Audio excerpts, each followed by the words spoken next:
Over the last couple of months on this channel, I've been working towards the goal of beating almost every single Kingdom Hearts game at level 1. From Kingdom Hearts 1 up to Birth by Sleep, none of these games have stopped me in my tracks. But now, we've reached the game I've been dreading all this time.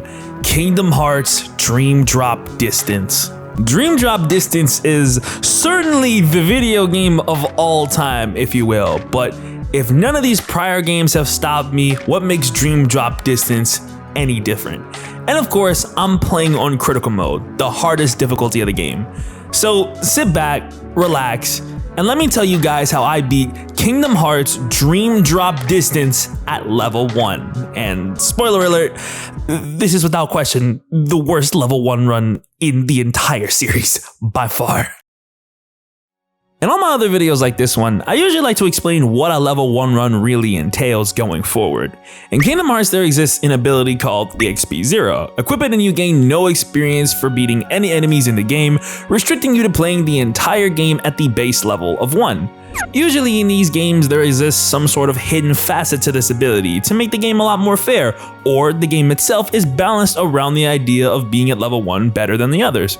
Regardless, Dream Drop Distance shares this same quality like all the other games, only in this one, it just so happens to be the worst balancing act out of all of them. As we embark on the Mark of Mastery exam, we end up having to fight Ursula as our first boss of the game with the help of Riku. Somehow, she keeps coming back to fight me, despite me never actually fighting her during my level 1 run in Kingdom Hearts 1. Is this karma or something? I don't know. But anyway, we beat her extremely easily and dive on into the first world of the game, Traverse Town.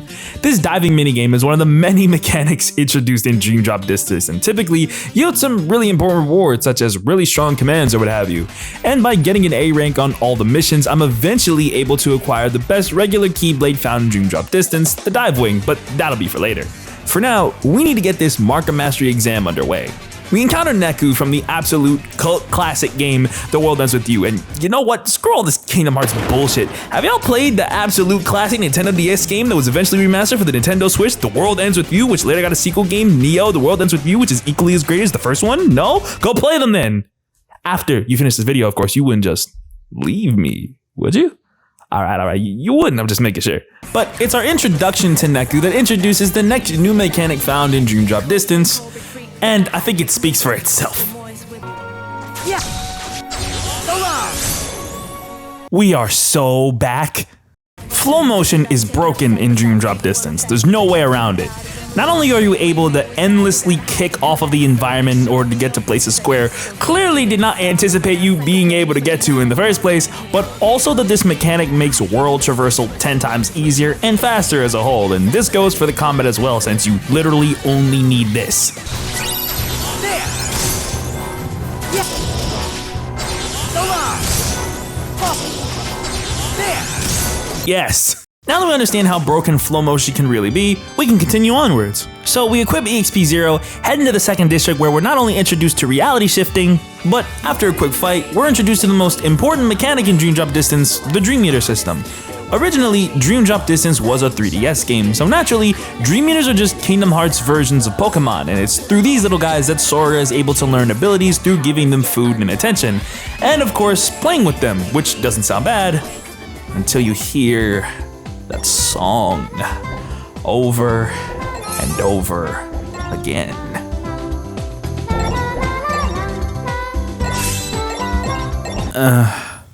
These Dream Meters also have special dispositions which vary between them, and these dispositions can allow you to unlock new and special areas within their ability grid, giving you the opportunity to become stronger.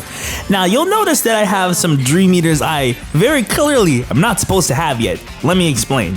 See, before actually doing this challenge, I actually had to play Dream Drop Distance a prior time to this because, for whatever reason, starting with Dream Drop Distance, Critical Mode became something you had to unlock by beating the game a prior time on Proud Mode. And this is actually the first game of the series to introduce New Game Plus, where I'm able to carry over the Dream Meters I'm in a prior playthrough over to a new one. Now, of course, I've already played Dream Drop Distance before even starting this challenge series in the first place, so of course, I should have had a save already prepared and ready to go. Is what you might be thinking, but For some reason, my save for Dream Drop Distance never carried over to my cloud storage correctly, so I literally had to play this game twice in a row over the last week in order to even record footage for this playthrough for this video in the first place. I hate my life, but at the very least, I got my little guys. Now, of course, I know you all are wondering why having these stronger Dream Eaters are important for a level 1 run, and you might be thinking that this is cheating in a sense in order to make the game easier for me. And you'd be correct, but only sort of, since beating this game at level 1 without having unlocked certain abilities beforehand is basically impossible. So while I am making Dream Drop Distance easier, air quotes, the scale is quite literally going from the worst balanced Kingdom Hearts experience of all time to the worst balanced Kingdom Hearts experience of all time, but slightly more balanced than before. So with all that said, what are the Dream Eaters that I made in that original playthrough to help me in this run? For starters, I went with the Magic Lapin. The Magic Lapin is going to be the MVP of this run because of the ability it learns at level 13, Spirit Roar. See, while I myself cannot level up, my Dream Eaters are the exception to this. Spirit Roar is a status buff that it can apply in battle to the main player character, buffing my attacks and magic by 50%. As I am guaranteed to get to a point where my current stats are going to inhibit my progress, as I'll get to a point where I won't be able to do much damage outside of chip damage, Spirit Roar is an absolute necessity, making the Magic Lapin a guaranteed staple for any level 1 run of this game. There's a reason that I named him the Backpack, as he's going to be carrying me through the mid-game and end-game thanks to Spirit Roar. I also made 2 Magic Lapins for the sake of double the chances of getting Spirit Roar. Next is my Tyranto Rex, who is not only here because he supplies me with very clutch abilities such as Once More, but also for the fact that at level 25, he allows me to learn Firaga Burst, which is the main magic spell used in level 1 runs during this game, allowing for crazy amounts of DPS. There's a reason he's named the Plug, because he's supplying me with that heat, that gas, if you will. Next is my Aura Lion, who is here not only for the fact that he can supply me with an early Kiraga, but also clutch abilities such as Leaf Bracer and Second Chance.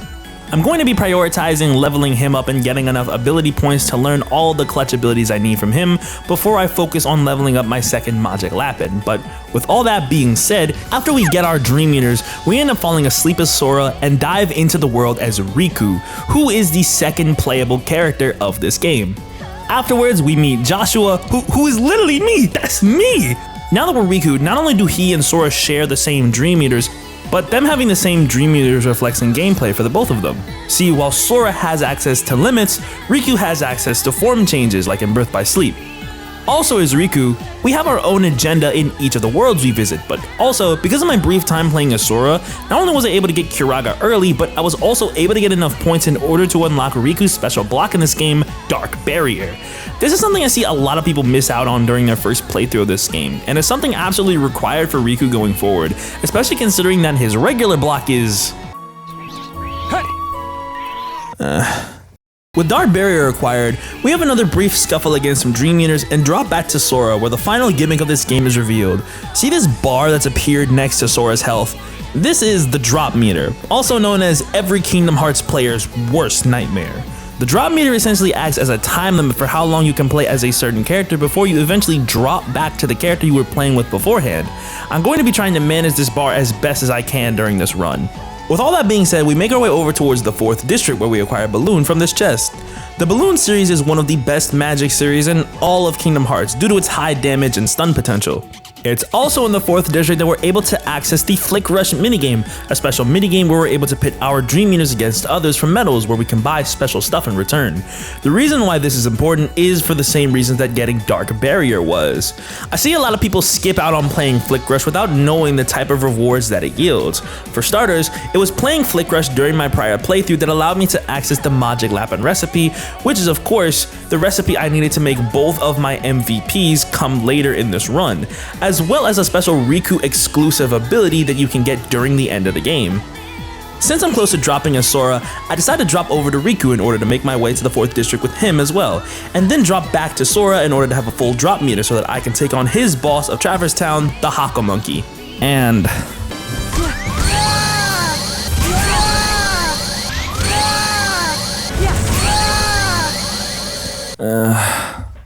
You know, for a first real boss of the game, they made a really terrible one, didn't they? You're forced into a really small arena during the fight, the hitboxes don't make any sense, you get barely any time to attack before you get hit, etc. This boss isn't even hard, just really tedious, but thankfully Balloon comes in really clutch, helping me to get the W. In contrast, Riku's version of the Hako Monkey isn't nearly as hard as Sora's. Something I didn't mention during Sora's version of events is that the Hako Monkey is actually capable of being stunned, but Riku's version is much easier to stun than Sora's since he's less of a moving target. This made Riku's version of the Hako Monkey honestly a pushover, letting me get an easier W than with Sora. Afterwards, both Sora and Riku are rewarded with the Skull Noise Keyblade, and we're given access to the world map, where 3 new worlds open up to us. The Grid, Princess Paradise, and ooh, I ain't even gonna try to pronounce that one. I am not French. Let me see here. Well, what's the English translation for this? Anyway, much like in the games before this one, you can visit these worlds in any order you want, and since the layout of abilities in this game is fresh in my mind from my playthrough prior to this one, I actually have a pretty good idea of how I want to proceed forward in terms of routing. I decided to head to the grid with both Sora and Riku in order to acquire Counter Rush and Counter Aura respectively. Also, something that I briefly forgot to mention is that now that we've completed Traverse Town and moved on to the next set of worlds, Drop Me Nots have become available in the shop for me to purchase, which are invaluable items that help me to reset a portion of the drop gauge. I'm going to be spending my money on Drop Me Nots and Candy Goggles as well, since Candy Goggles are the best tool used to raise ability points and affinities for Dream Eaters. With that being said, in order to even really begin this world with Riku specifically, we have to go through the mandatory light cycle section beforehand, and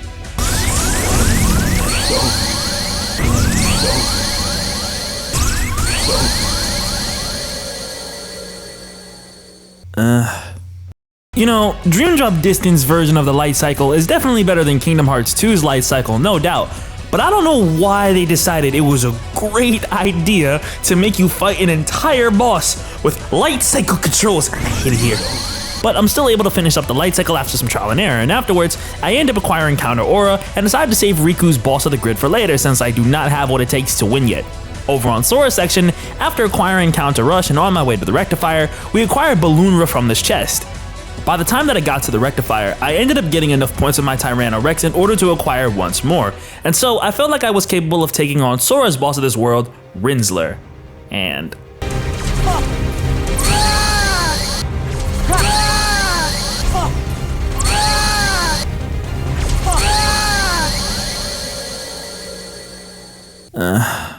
I ended up fighting Rinsler for 2 hours, and ironically enough, this isn't even the most time I spend fighting a boss during this run anyway.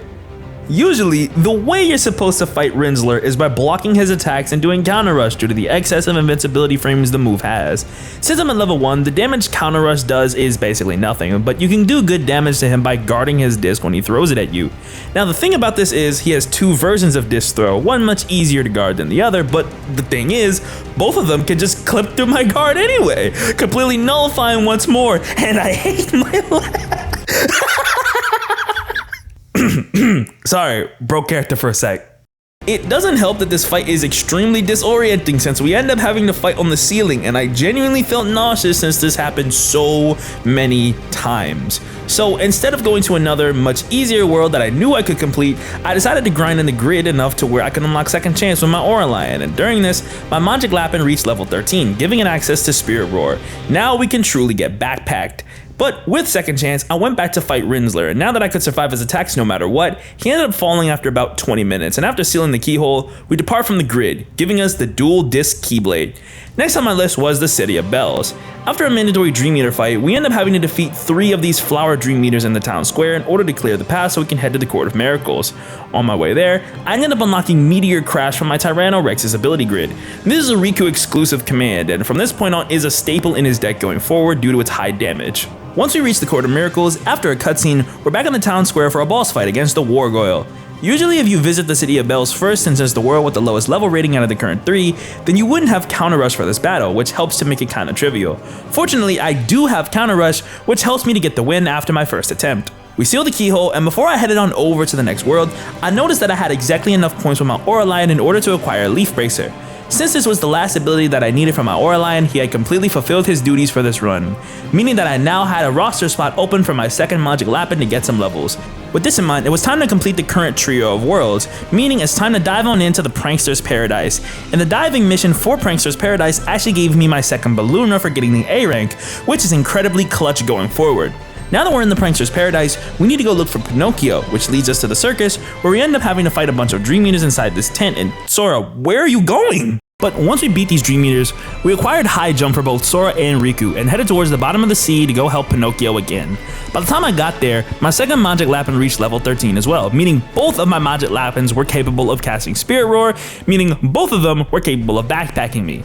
Since I still can't get Firaga Burst yet, I decided to save Sora's boss in the Prankster's Paradise for later and drop back over to Riku in order to handle his boss of the grid, the Comantus. And...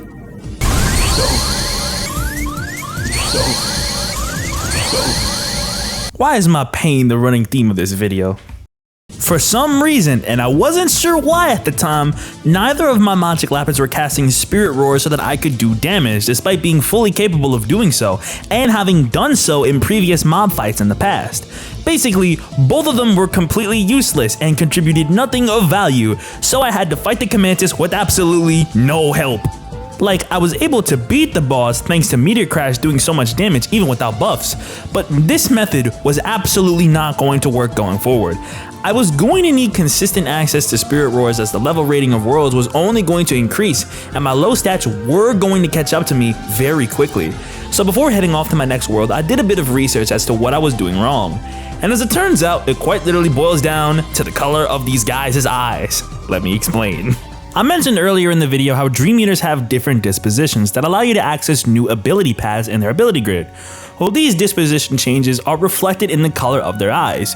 Dream Eaters have more than one different disposition, and the frequency of moves that they use in battle as well as the type of moves that they use depend on the disposition. Let's use the Magic Lapin as our main example. Here's a chart depicting its 4 main dispositions: Mage, Spark Jockey, Accomplice, and Illusionist.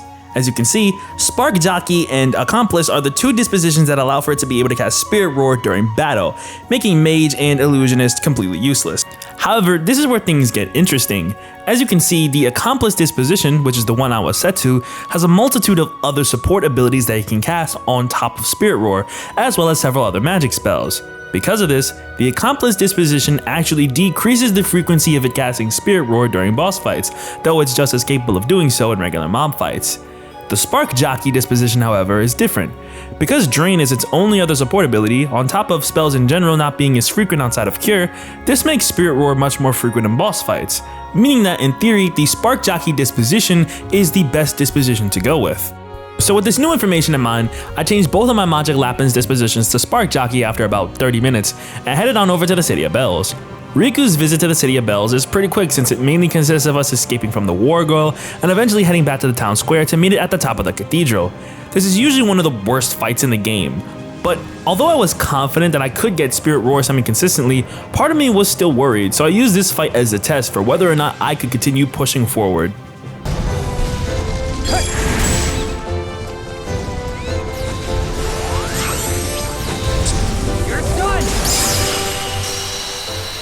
We are so here. Now that I know for sure that I'll be able to get at least semi-consistent Spirit Roars going forward, the main strategy from here on out will be to wait for my spirits to cast Spirit Roar and then go on the offensive.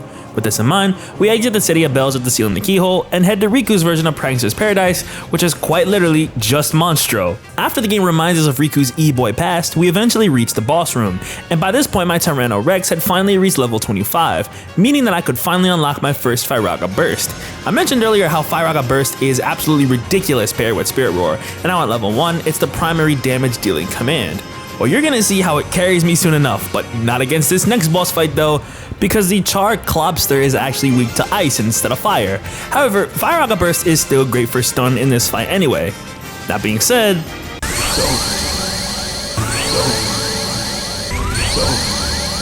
what is it with this game and fighting on the ceiling? You know, this boss isn't the worst of the Dream Eater bosses, but man, why does it never stop moving? But thankfully, I'm still able to get a W thanks to Meteor Crash just shredding health bars. Now that I've finished everything with Riku, it's time to drop back to Sora so we can handle the boss for his Prankster's Paradise, the Chill Clobster, who is actually weak to fire this time. So now, let's see how much one Firaga Burst and a couple of Ballooners can do to a boss that doesn't resist it. Oh, yeah. Fire.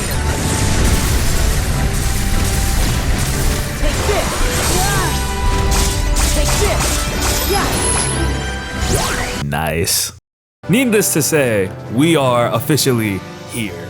And trust me, this damage can only go higher as we get access to even more Firaga bursts and stuff of the like.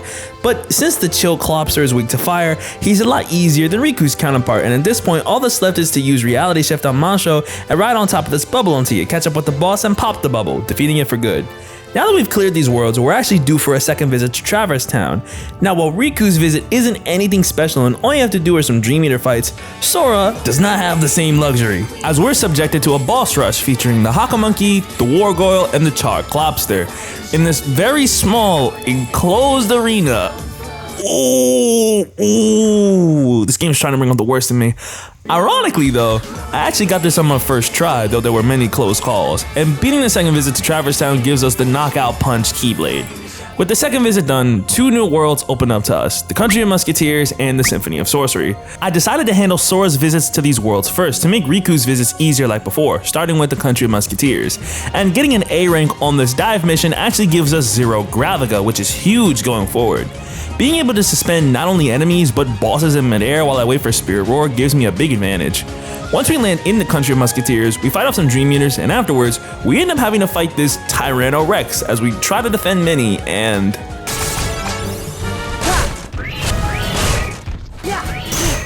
Why can I have nice things? If you notice, during this section I have absolutely no help from any of my Dream Eaters, so I have to fight this Tyranno Rex by myself, and as you'll notice, my regular attacks do basically nothing and only really help to stun him so that he doesn't attack the carriage. The main way to do damage is by blocking his fireballs and returning them back to sender, but man, this part is so boring. But after some trial and error, I'm able to get it done. By this point, I noticed that my first Magic Lapin actually reached level 30, allowing access to my second Firaga Burst. We are so here. But since he's level 30, I decided to put him in the back pocket for now and free up a slot for my Lord Kairu Dream Eater.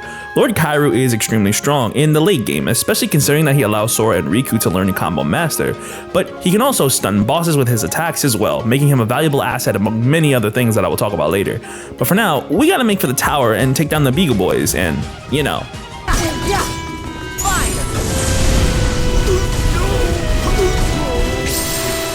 Man, that feels good. Afterwards, we get one of the most iconic moments in Kingdom Hearts, if you know, you know, and now we gotta go rescue Mickey from Mont Saint Michel, and it's in this dungeon that we run into this group of elephant Dream Eaters, and after defeating them, we get an upgrade to Sora's dodge roll in Slide Roll, save Mickey, and make our way towards the Opera House where we gotta deal with the Beagle Boys again along with Pete, and, you know.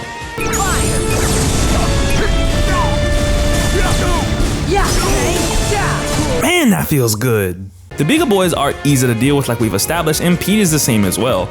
All you really need to look out for is where he jumps on top of the sun and tries to hit you with both it and the moon, but just standing off to the side is enough to completely avoid this. And afterwards, we get the W, sealing the keyhole, and take our leave. Finally, we make our way over to the Symphony of Sorcery, where Mickey tasks us with finding a sound idea in order to free him. I'm gonna be honest here, thinking of what music to use here in editing was actually pretty challenging, since I'm sure most of the music in this world is copyrighted, and I'm fairly certain if I dared to use any of it, you might never hear from me again. But we end up finding the sound idea that we need to help Mickey, and on the way, I ended up opening up a chest giving us the command Triple Plasma. Keep this pick up in mind because this command is going to become invaluable later on. But once we return back to Mickey, probably my favorite scene in the game ensues, and honestly, I'm in the mood to just let it rock.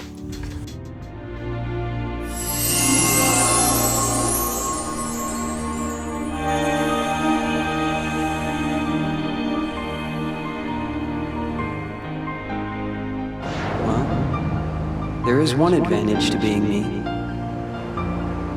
Something you can never imitate. Really? What's that? Having you for a friend. Then I guess I'm okay the way I am. Yeah. 2 forces are better than 1. Right, Riku? Man, I love Dearly Beloved. What I do not love, however, is this boss fight against the Spelican. This boss is so boring. Not only do we start this fight having to chase down the Spelican in the first place, but even once we get to him, all he does is run and teleport away, summon broomsticks which can call down lightning strikes. This fight is a snooze fest, and that's the worst thing any boss can be, because besides venting about how sleep-inducing this fight is, what else is there to talk about? I mean, it is cool that the Spelican can be affected by Zero Graviga, meaning that I can make it vulnerable to getting Firaga bursted, but besides that, there's genuinely not much that's interesting going on with this fight at all. I hate it. But once we do beat the Spelican, we've officially done all that we can do as Sora. So after avoiding copyright, let's go see what Riku's been up to. Back in the country of Musketeers, we end up having to deal with the three Beagle Boys again, and once that's done, we're immediately thrown into a fight with Holy Moly. Do you get it? Because it's a mole that travels through dimensional holes, and moles travel through holes? Do you get it? Do you get it? You get it, right? You know I just went on a tangent about how the Spelican was the most boring fight in Dream Drop Distance, and I stand on that, but this fight with Holy Moly is up there for sure. Just constant running away, me catching up and wasting spirit roars that get casted before I can even do anything. I hate my life. But at the very least, this boss doesn't almost kill me with every hit, so there's that. And of course, you know the rules by now. Meteor Crash, Firaga Burst, plus Spirit Roar goes brr. With only one word left to go, there's no time like the present for us to dive on into the Symphony of Sorcery. Much like with Sora, we need to track down a sound idea, and once we do, we end up in another diving minigame as we're forced into a fight against Chernobog. If you can even call this a boss, then this is without question the easiest boss in the entire game by far. But with this fight done and in the books, we've officially completed all the worlds with both Sora and Riku, unlocking the final world of the game, the world that never was. Because this is the last world of the game, by getting an A rank on this final diving mission with Sora and Riku, I'm able to unlock the Dive Wing Keyblade for the both of them. Before continuing onwards, however, I decided to take a quick detour to Riku back to Traverse Town to do some Flick Rush, which in turn allows me to buy Dark Roll from the shop for about 700 medals. I mentioned earlier how Riku's special dodge was locked to Flick Rush. Now a lot of people missed this on their first playthrough. Well, much like with Dark Barrier, this is required for this last gauntlet of the game, since Dark Roll not only goes farther but has much more invincibility frames than Riku's regular dodge roll, which is...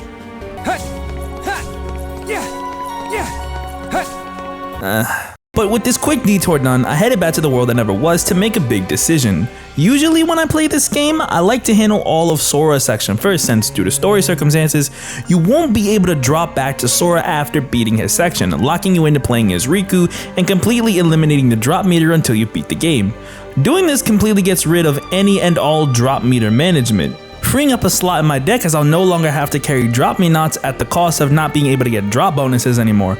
Still, I decided to stick with this and choose to completely wrap up Sora's section until all said and done. So after the part of the game that caused everyone to suddenly think the entire series was convoluted, we lock in and keep pushing forward. We make our way to the Nightmarish Abyss, and on the way, I picked up Ars Arcanum for the deck. For this last fight of Sora's story, I decided to rock with the backpack, my Lord Kairu, whose true worth will show in just a second, and my plug for fire boost. We continue onwards and face off with the final boss of Sora's section and the former leader of Organization 13, Xemnas. And oh my god, I fought Xemnas for 3 hours, 3 of them things. For me, this was easily the hardest boss of this run, no question. Why? He doesn't ever stop aggressing. Leave me alone. Normally in these videos, I would say he's not too bad in hindsight, but nah, he is that bad. Just like all the other bosses in this game, he doesn't stagger, can easily knock you out of Firaga Burst, and in general, his attacks do so much damage that my psyche shatters just a little bit upon every hit, and sometimes he'll just do this.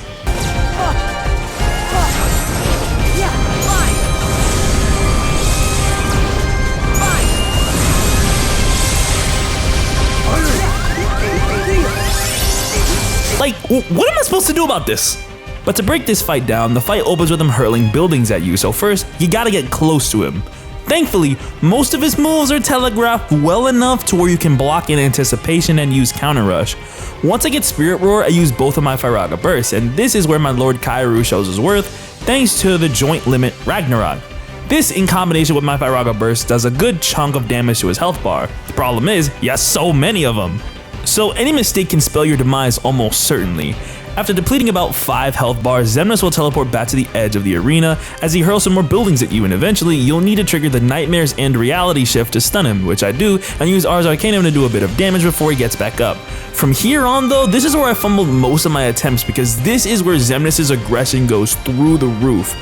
But from here, it's a matter of the waiting game, hoping I get Spirit Roar and the opportunity to use Firaga Burst to the fullest without me having to heal, or Xemnas just not getting hit. And eventually, towards the end, my Lord Kairu actually fainted, but I was so close to beating Xemnas that if I went in to revive him, I almost certainly would have died. So, with time against the clock, I put all the strength that my Lord Kairu entrusted in me into one final Firaga Burst, finishing off Xemnas and ending Sora's story.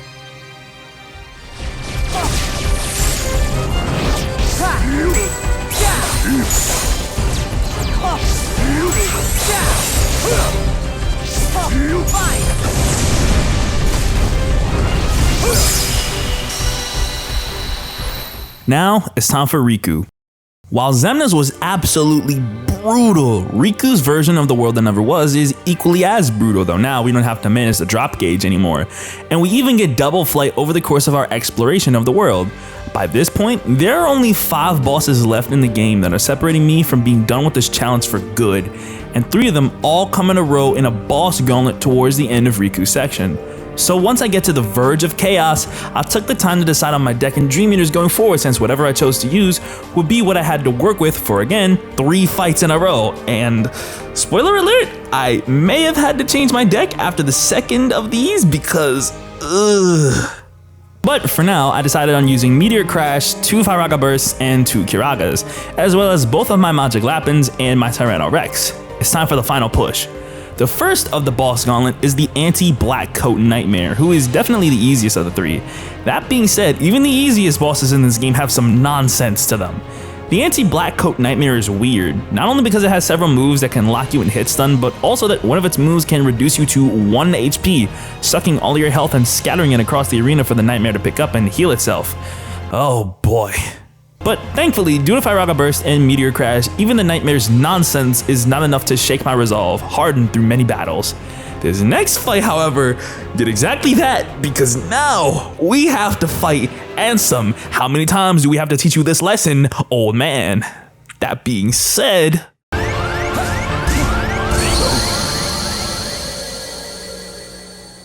you know, I don't know how many more times I can really do the dejected sigh thing before I start spiraling into despair, but you know, this boss might be the worst offender out of them all. Maybe I'm stupid, maybe I'm not manipulating the systems well enough, maybe I'm relying on Firaga Burst too much, and maybe I'm too stubborn to change anything. Maybe all of these things are true at once, but man, this boss was rough. As you can see, when the fight starts, Riku and Ansem fight while floating over the darkness. All the while, I have no access to any of my Dream Eaters or their buffs. The way this fight is supposed to go is that you're supposed to do enough damage to Ansem in a quick burst in order to trigger the reality shift to clear the darkness below you, so that you can get access to your Dream Eaters, but yeah. By this point, my stats have officially caught up to me if they haven't already. So even with Firaga Burst and Meteor Crash, there was no real way for me to trigger the reality shift. Also, this damn tackle is once again the bane of my existence, and this arena also has invisible walls and ooh. But yeah, this was very clearly not going to work. So I took a step back and decided that my best bet going forward was spells that could recover quick enough for me to use them more often, leading to me ditching my second Firaga Burst and instead opting for my 2 Ballooners as well as that triple plasma we picked up from the Symphony of Sorcery of Sora. Because balloon spells are the best at creating hit stun on bosses, I felt that this was the best method going forward, so I beat the Black Coat Nightmare one more time and challenged Ansem again. Now, let's actually talk about the fight itself. The method to this fight, at least for me, was another glorified hit and run strategy. I would keep from Ansem while he fires his discs and strafe to the side whenever he would do his tackle, since I would consistently dodge this due to the distance between us. Ansem will typically tackle about 5 times, and it's very telegraphed when he's going to do so. Once I dodged it the 5th time, I would cast both of my Balloonras and Triple Plasma, and go for Meteor Crash whenever it was fully recovered. There are times during the fight Ansem will taunt Riku as well, leaving him wide open for damage. This fight is a super slow grind, but eventually I'm able to weather the storm to defeat Ansem. The first time, because you see, fights like these come in pairs.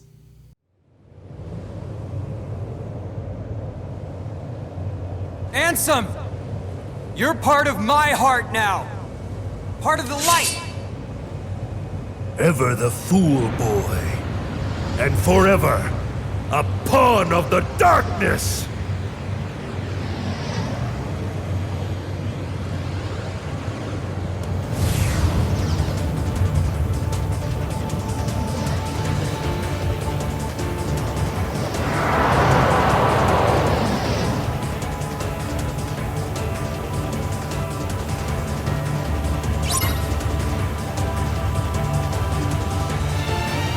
I know that's not 11 health bars I'm seeing over there. If you couldn't piece it together, this is the third and final boss of this boss gauntlet, the second phase of Ansem. And oh my goodness, is this one a doozy. From discs to projectiles to lasers, the amount of things to look out for in this one fight is obscene. It doesn't help that Ansem will push you back all the way to the edge of the arena, and then you gotta make your way all the way back to him while trying to minimize the damage you take. Also, you don't get Spirit Roar nearly as often as you would in other bosses because of the fact that he pushes you back to the edge of the arena, and the fact that your Dream Eaters have to catch up with you first.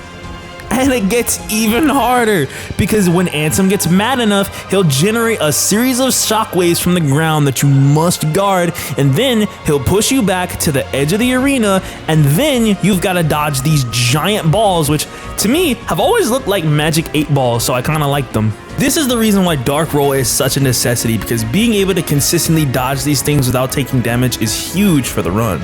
To put into perspective how long this fight actually is at level 1 without consistent Spirit Roars, my win of this fight was over 20 minutes long. This fight is like going to war because it is so stressful, because every hit could spell your demise.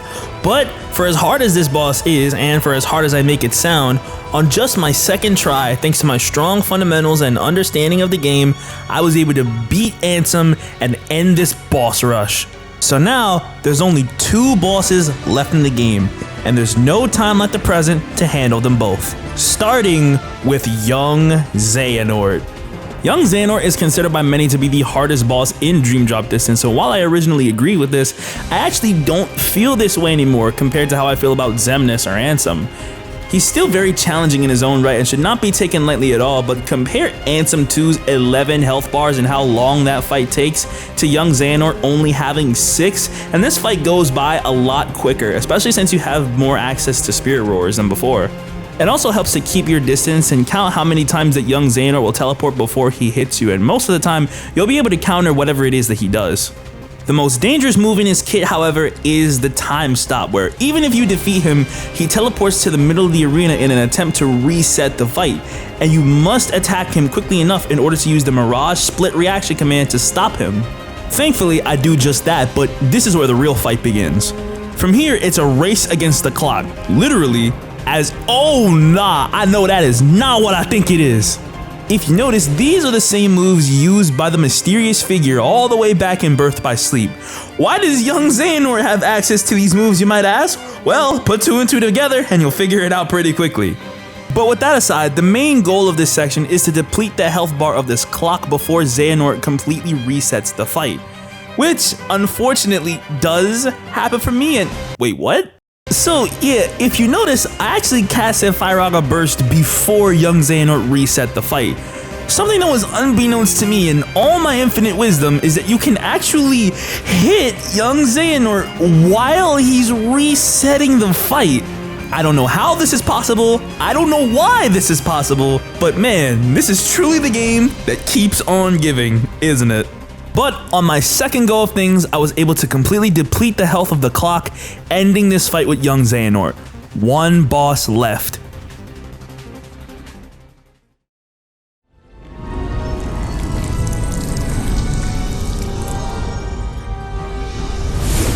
What?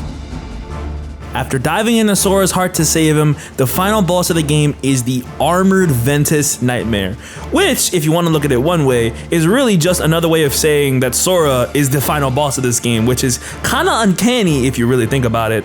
Fighting within Sora's dive to the heart has been completely consumed by darkness in an attempt to save him as Riku of all characters is such a thematically cool fight. It's a shame the boss fight itself is honestly kind of a pushover compared to everything that we fought prior to this. Like, yeah, he hits hard, but so does everybody else. Because this is the armored Ventus Nightmare, he'll of course throw out moves that are reminiscent of Ventus's moves from Birth by Sleep. What makes this fight annoying though is that during the fight, the armored Ventus Nightmare will periodically disappear into the ground for an extended period of time, making it hard to hit him. But just do what we've done throughout the entire game and the armored Ventus Nightmare's health will be depleted eventually. However, this doesn't quite mark the end of the fight though, as Riku and the armored Ventus Nightmare will enter into a special clash, and you must complete this in order to complete the game. That being said, this isn't hard to complete whatsoever, so naturally... So this mechanic is stupid. I don't understand why it works this way, but the way that this mechanic works is that you actually have to wait for the armored Ventus Nightmare to even do something. This makes it particularly hard to time your clashes with him.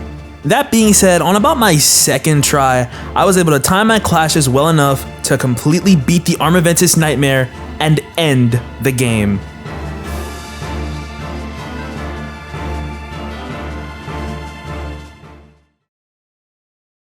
Kingdom Hearts Dream Drop Distance is one of the most unbalanced messes I have ever played.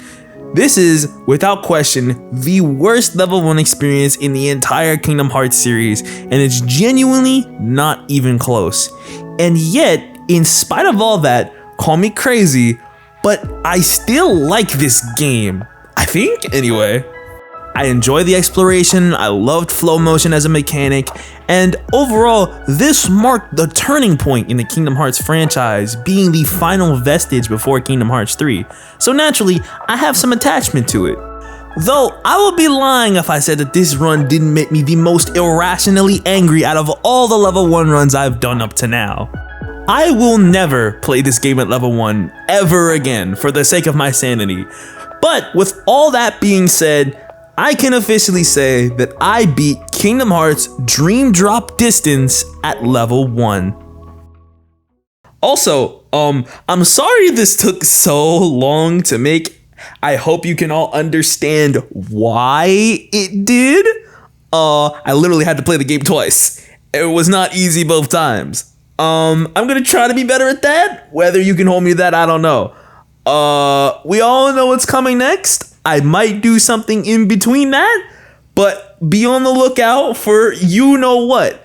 But that might take a little longer to come out too. Don't hold me to consistent schedules, please. I edit these videos all on my own, as you can clearly tell. But yeah, anyway, bye.